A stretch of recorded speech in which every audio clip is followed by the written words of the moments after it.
और अभी तो रुको, क्लाइमॅक्स अभी बाकी है. तर कसं आहे पब्लिक, मी तुमचा लाडका ईश्वर. तर आज आपण गेलतो मोठेवाडीला. बहुत तेज हो रहा है, बहुत. आपल्या मोठेवाडीमध्ये मरगवायचं देवस्थान होतं, त्याच्यासाठी आपण म्हटलं जाताना दर्शन वगैरे घेऊन जाऊया. तर आपण आलेलो आहे दर्शन घेण्यासाठी. आपल्या देवीचं दर्शन वगैरे घेतलं आणि देवीला म्हटलं तुझा असाच आशीर्वाद राहू दे. अरे कहना क्या चाहते हो? आपलं देवीचं दर्शन वगैरे झालं आणि आपण चाललेलो घरी. क्या बात है सर, क्या बात है सर. तर आपण आलेलो आहे घरी आल्यावरती आपल्याला जायचं होतं खाली कांड्या वेचण्यासाठी. तर जाताना बागाचा व्ह्यू जरा दाखवून बघावं म्हटलं कशी आहे बघा आपली बाग. आपण तर शेतामध्ये आलेलो आहे. तर आपल्या शेतामधलं हे सगळे आपल्याला कांड्या वेचून घ्यायचे आहेत. जाऊन बघतोय तर काय डायरेक्ट उसाला पाणी सोडलेलं. मग म्हटलं आपलं काम तर सगळं केलेलं आहे, पण फक्त जाऊन बघतोय तर पुढं 4 सऱ्या सोडलेलं.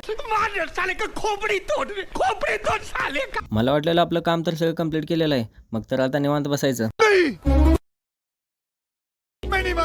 पण कुठलं बसायचं बघतोय तर सगळं पुढं तसंच होतं. तर आपल्याला सुट्टी नाही म्हटलं, आता सगळं काम कंप्लीटच केलं पाहिजे. क्यों हिला डाला ना. मग काय चालू केलं पटापट वेचायला. तोपर्यंत आपली मम्मी आलेली. तर मम्मी पण आलेल्या वेचायला सुरुवात केली. तर दोघाला मिळून आज हे कम्प्लीटच करायचं होतं. मम्मीला कांड्या वेचताना एक ऊस चांगला दिसला, तो खाण्यासाठी मम्मीनं काढलेला, चालू असलेला काढला. तर एक कांडी सोलून बघितली तर आज सगळं लालसर झालेलं. त्याच्यामुळे हाय असं रिटर्न आणि ऊस हाय त्या जागेला लावून टाकला. सब क्या देखना पड़ रहा है, अच्छा है मैं अंधा हूँ. तर आपलं कांड्या वेचायचं काम कंप्लीट करून टाकलं. तर आपल्या घरचे आज का आपल्याला बसू देत नाहीत बघा. लगेच पाठोपाठ मागं पाणी घ्यायला पण सांगितलेलं. तर आपली मोटर चालू करून घेतलेली. आपली मोटर पाणी कशी मारते बघा. तू समझा? हाँ. नहीं तू समझा नहीं. पण आपल्याला का पाणी पाजत उभारावं लागत नव्हतं बघा, कारण 4-5 सऱ्यांना लावणं आणि सोडून देणं काय टेन्शन नाही. पाणी आपलं पण जात होतं.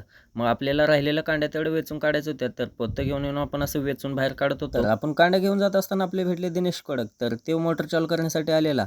तर आपण असं कांड्या सगळं व्यवस्थित नेऊन आपल्या गाड्यामध्ये लादायचं होतं. तर गाड्या सगळ्या लादून घेऊन बांधून घेऊन ठेवलेलं आणि आपलं 5-6 सऱ्याला पाणी लावून दिलं आणि आपण चाललेलो घरी. जाताना तेवढं फॉलो करायला विसरू नका.